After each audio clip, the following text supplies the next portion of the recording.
Terima kasih ya teman-teman udah klik video ini.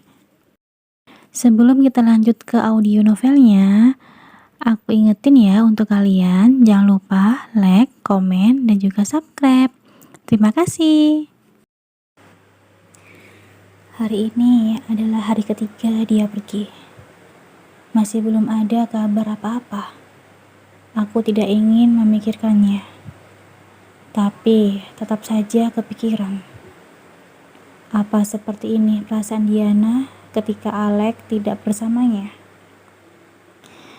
Aku merasa terbuang, benar-benar tidak dianggap. Terkadang aku bisa merasakan bahwa Alex mungkin sedikit menyayangiku. Namun, ketika dia bersikap seperti ini, praduga itu menjadi hilang. Aku kembali menjadi yakin bahwa Alex tidak memiliki perasaan itu. Pagi itu, aku memilih sarapan di kamar. Seperti biasa, aku bagaikan burung di dalam sangkar. Winda benar-benar mengawasi gerak-gerikku dengan ketat. Tidak ada kesempatan bagiku untuk lolos dari pengawasannya.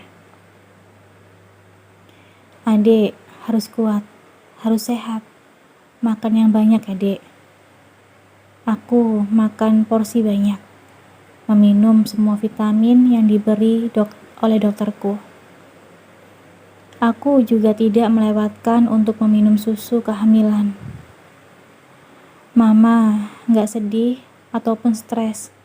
Jadi adik sehat-sehat terus ya nak. Aku mengelus perutku dengan lembut. Berusaha menenangkan bayiku. Dan mensugesti diriku bahwa aku baik-baik saja. Aku bahagia. Ting, ting, ting. Bunyi motif pesan masuk. Aku melihat ponselku, berharap mendapat kabar dari Alex. Kabar yang kutunggu-tunggu selama beberapa hari terakhir ini. Ternyata bukan Alex yang mengirimku pesan, melainkan Sisil. Bu, aku tadi gak sengaja lihat-lihat akun gosip di IG. Kok aku familiar dengan sosok ini ya? Sisil mengirim gambar. Tahu Princess D kan, Bu? Itu loh artis sekaligus model yang sudah beberapa bulan gak muncul di media. Tiba-tiba muncul bawa berita kalau dia sudah menikah. Tahu kan? Kemarin kan sosok suaminya Princess D dirahasiakan. Jadi banyak netizen yang kepo. Itu di akun gosip katanya ada netizen yang gak sengaja melihat Princess D sama suaminya di RS di Singapura. Ada juga yang lihat mereka di hotel. Aku lihat sosok suaminya kok jadi familiar ya, Bu? Kok aku ngerasanya mirip Pak Yohan? Apa cuman perasaanku saja ya? Tapi gak mungkin Pak Yohan juga. Beliau kan suami ibu. Hahaha. Aduh, maaf nih, pagi-pagi aku sudah kecokin ibu dengan gosip. Hahaha. Aku membaca setiap pesan dari Sisil. Setiap kata-kata yang dituliskannya membuat tubuhku semakin gemetar. Aku takut membuka foto-foto yang dikirim Sisil. Keringat dingin mulai bermunculan di keningku. Ragu dan galau. Di satu sisi aku sangat penasaran. Namun, di sisi lain, aku juga takut melihat kenyataan yang ada. Pada akhirnya, rasa penasaranku menang. Meskipun dengan tangan gemetar, aku mendownload foto dan video itu. Tampak dan ada beberapa foto. Di foto pertama tampak pria dan wanita sedang duduk di taman sebuah RS. Si pria merangkul bahu si wanita, sedangkan si wanita menyandarkan kepalanya di bahu si pria. Dalam satu kali pandang, aku tahu wanita itu adalah Diana. Diana tidak memakai penutup wajah. Dia hanya menyematkan kacamata hitam di hidungnya. Diana memakai baju terusan selutut yang pas di badan, sehingga perut buncitnya nampak jelas terlihat. Bagaimana dengan si pria? Apakah itu Alek? Jawabannya adalah iya, pria itu adalah Alek. Meskipun pria itu memakai topi dan masker untuk menutupi wajahnya, namun aku bisa mengenalinya dengan jelas. Dari postur tubuhnya saja, aku sudah mengenalinya. Aku juga mengenali semua baju yang dipakainya. Karena aku yang menyiapkan baju-baju itu untuknya.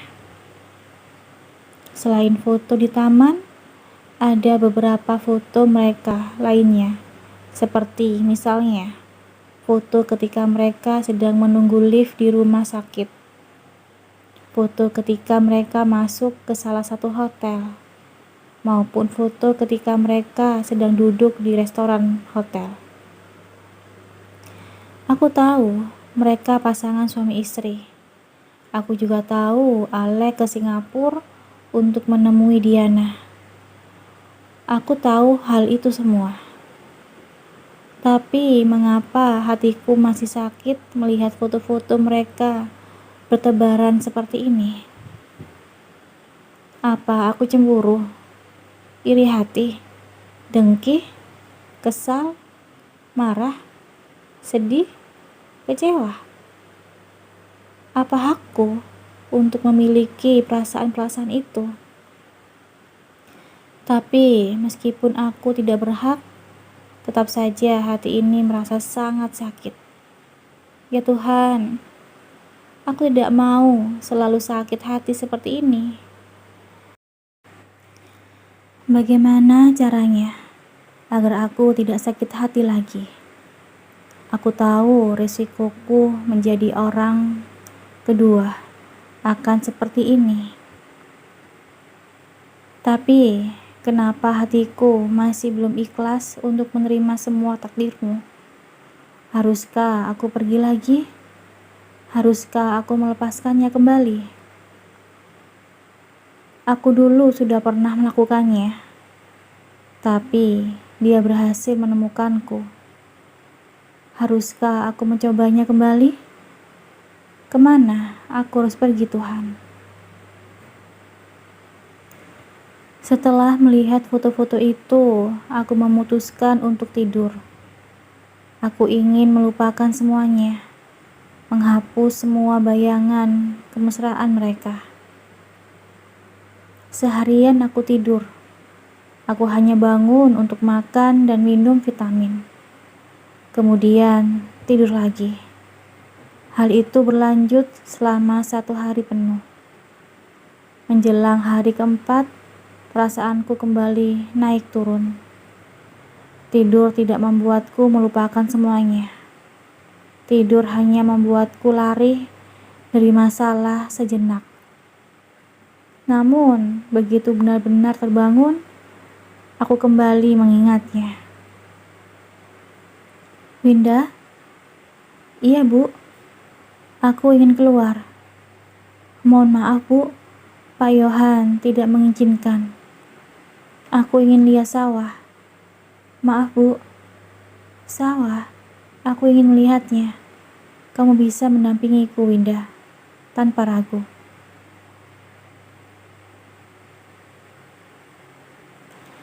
Aku tidak mungkin kabur darimu. Perutku sudah sebesar ini. Aku juga tidak memiliki ilmu bela diri sepertimu. Apa yang kamu khawatirkan? Winda tampak memikirkan kata-kataku. Aku tahu isi kepalanya sedang bertempur. Setelah beberapa saat berpikir, akhirnya dia menyetujui permintaanku. Winda membawaku ke daerah Cilencing, Jakarta Utara. membutuhkan waktu hampir 1 jam untuk mencapai daerah itu. Melihat sawah mengingatkanku pada kota kecilku, membuatku merasa berada di rumah. Melihat hamparan hijau itu selalu membuatku tenang. Aku duduk di pinggir sawah, sementara Winda berdiri tak jauh dari tempatku berada, seperti mengadu pada seseorang ibu. Tiba-tiba saja air mataku kembali mengalir. Aku menangis sepuas-puasnya, mengeluarkan semua unek-unek di hatiku, menangisi kebodohan dan ketidakberdayaanku. Alek, mengapa aku bisa mencintaimu sampai seperti ini? Mengapa aku bisa menjadi wanita bodoh dan lemah di depanmu? Mengapa kamu selalu berhasil melambungkan sekaligus menyakiti hatiku? Alek, sepertinya aku sudah tidak kuat. Cinta ini sangat menyakitiku. Tolong lepaskan aku. Biarkan aku bahagia bersama anak ini. Alek, tolong jangan sakiti aku lagi. Aku hanya ingin bahagia, meskipun kebahagiaan itu tidak bersamamu. Alek, aku tahu kamu tidak akan mengizinkanku pergi. Aku tahu kamu juga ingin memiliki anak ini. Aku tahu kamu juga butuh aku sebagai pelampiasan nafsumu. Aku tahu semua alasanmu. Untuk itu, izinkan aku untuk membentengi diriku sendiri dari rasa sakit itu. Izinkan aku untuk membangun duniaku bersama anak ini. Karena aku hanya ingin bahagia. Hampir 2 jam aku menangis di tempat itu. Puas menangis membuatku mengambil suatu keputusan. Aku memutuskan untuk mengabaikan Alek. Aku tidak akan peduli lagi dengannya. Aku tidak akan terpengaruh dengan perlakuannya padaku. Hanya dengan cara itu, aku bisa melindungi hatiku. Hanya dengan cara itu, Alek tidak akan bisa menyakitiku. Aku hanya akan peduli pada bayiku. Aku berharap perasaanku ini lambat laun akan mati dengan sendirinya. Aku pulang ke rumah. Entah mengapa setelah membuat keputusan, perasaanku menjadi lebih tenang. Aku berharap menjadi pribadi kuat dan tidak goyah lagi. Aku hanya akan memikirkan bayiku. Tidak ada yang lain. Winda, saya Bu. Aku ingin daftar kelas kehamilan. Tolong carikan yang menurutmu bagus. Saya izin ke Pak Yohan dulu, Bu. Iya, terserah. Terserah sudah. Aku tidak peduli. Kalaupun tidak diizinkan, aku bisa belajar sendiri di rumah. Winda, tolong antarkan aku periksa ya. Apa tidak sebaiknya menunggu Pak Yohan datang, Bu? Tidak perlu. Seharusnya minggu kemarin jadwalnya periksa. Saya perlu izin Pak Yohan, Bu. Ya, izin saja terus. Mungkin hanya untuk ke kamar mandi pun aku perlu mendapatkan izin. Aku kembali ke kamar. Aku tidak lagi menangis. Aku hanya akan hidup untuk bayiku. Dulu waktu masih hidup sendiri di Malang, pikiranku selalu fokus pada bayiku. Semenjak ada Alek, pikiranku menjadi terpecah.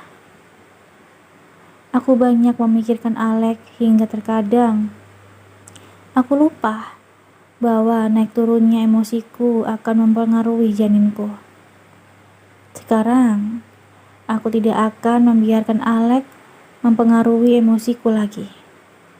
Mau seperti apapun dia bersikap, aku tidak akan peduli lagi. Aku akan menghapus rasa ini. Hari ini adalah hari kelima. Aku tidak lagi menangis. Semalaman aku tertidur sembari memeluk janinku, meminta maaf padanya karena sudah membuatnya merasakan apa yang aku rasakan. Aku bangun dengan perasaan janggal. Aku merasa basah di bagian bawah tubuhku. Aku meraba-raba bed cover dan selimut. Ternyata bukan hanya dugaanku saja. Bed cover dan selimutku benar-benar basah. Begitu pula dengan celana dalam dan dasterku. Apa aku buang air kecil secara tidak sengaja?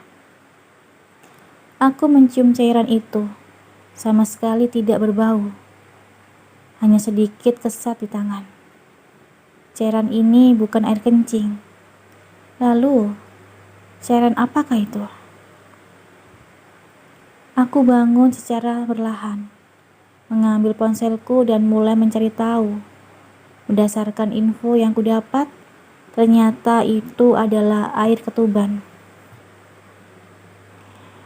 Tubuhku mulai gemetar. Kehamilanku baru memasuki usia 7 bulan.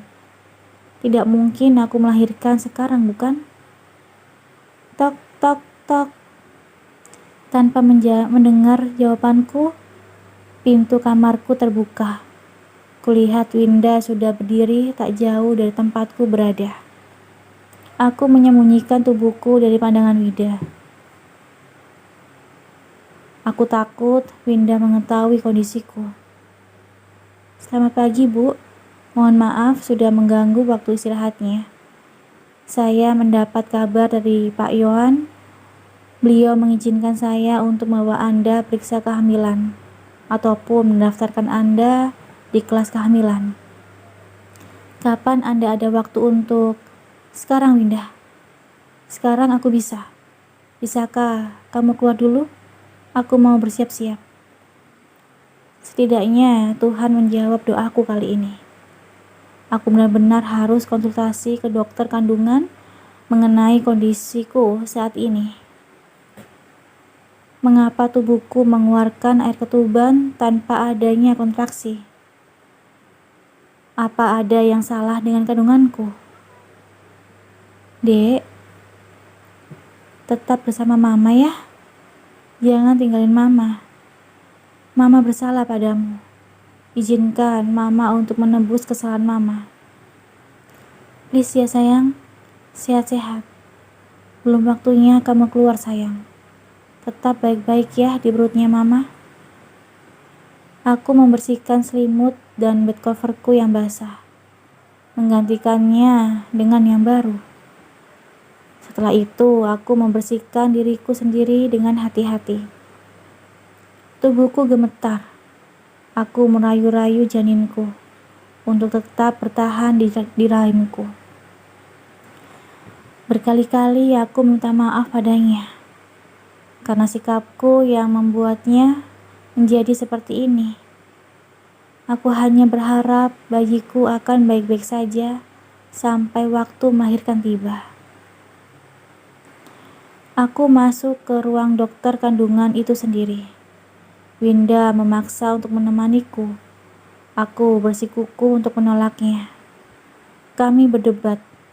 Winda selalu membawa nama Yohan untuk menundukkanku.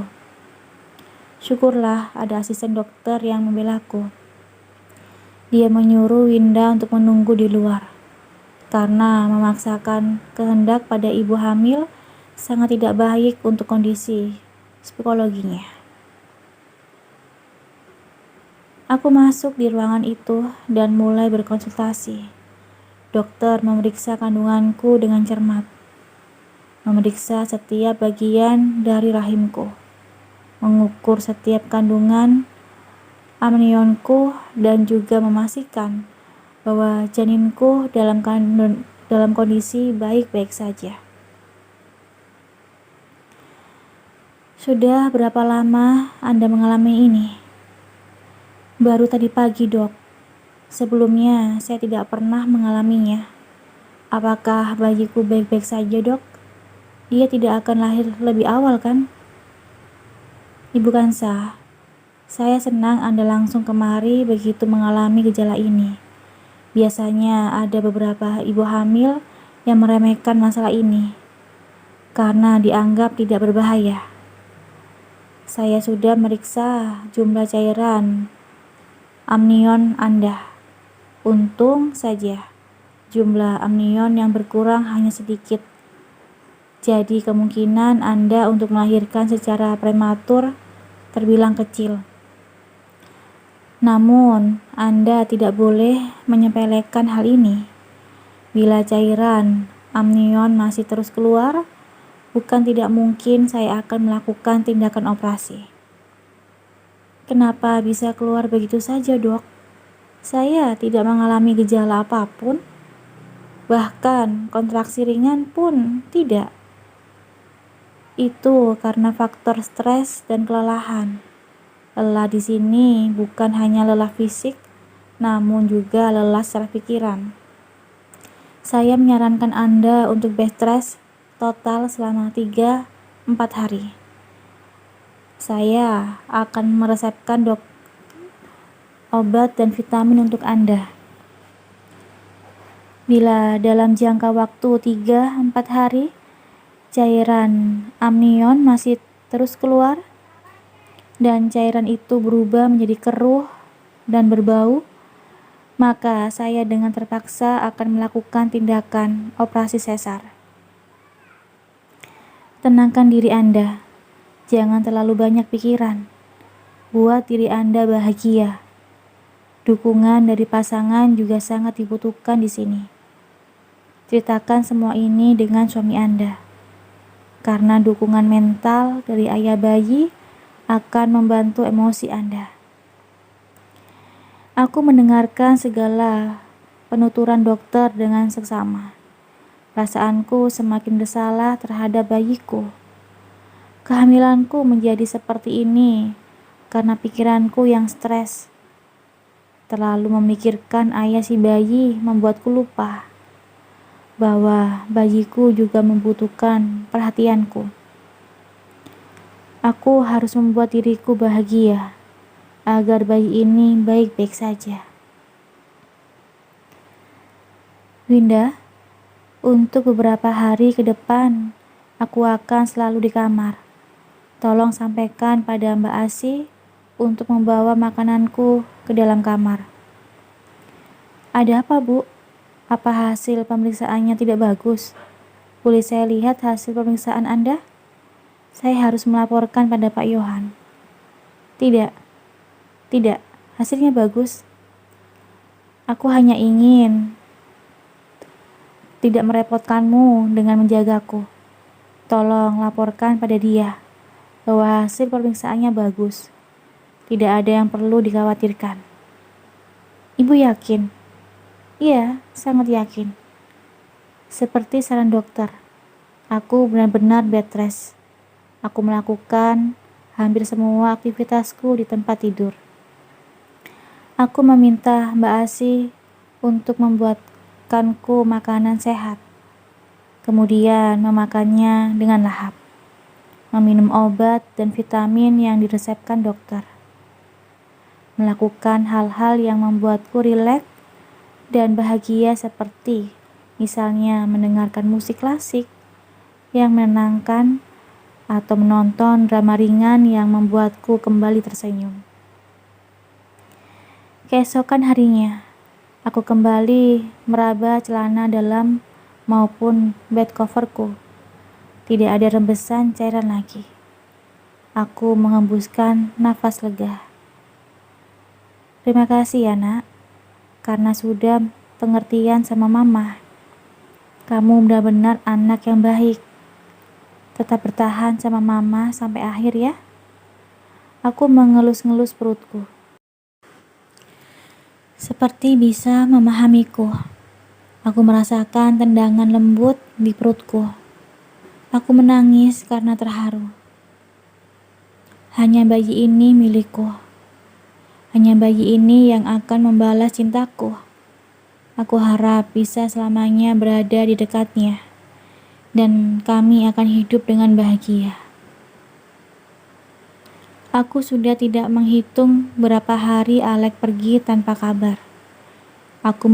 Itu merupakan suatu kemajuan bagiku.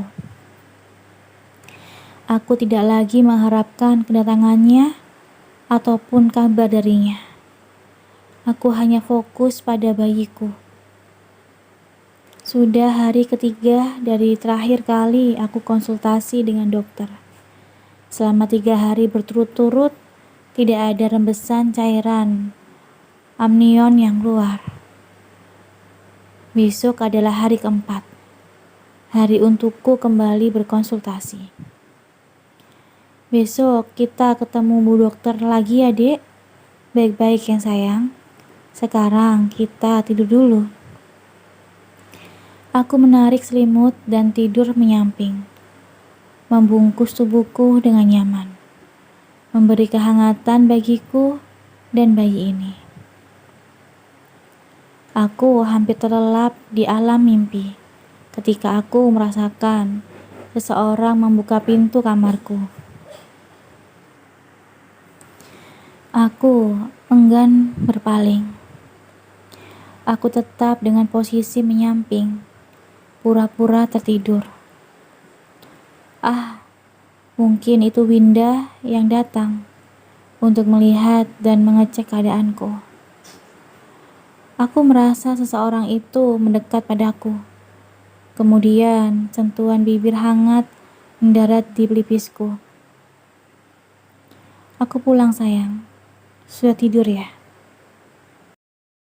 Terima kasih ya udah dengerin audio Eva Family. Dengerin terus ya audio Eva Family di YouTube Eva Family. Sampai jumpa. Bye-bye.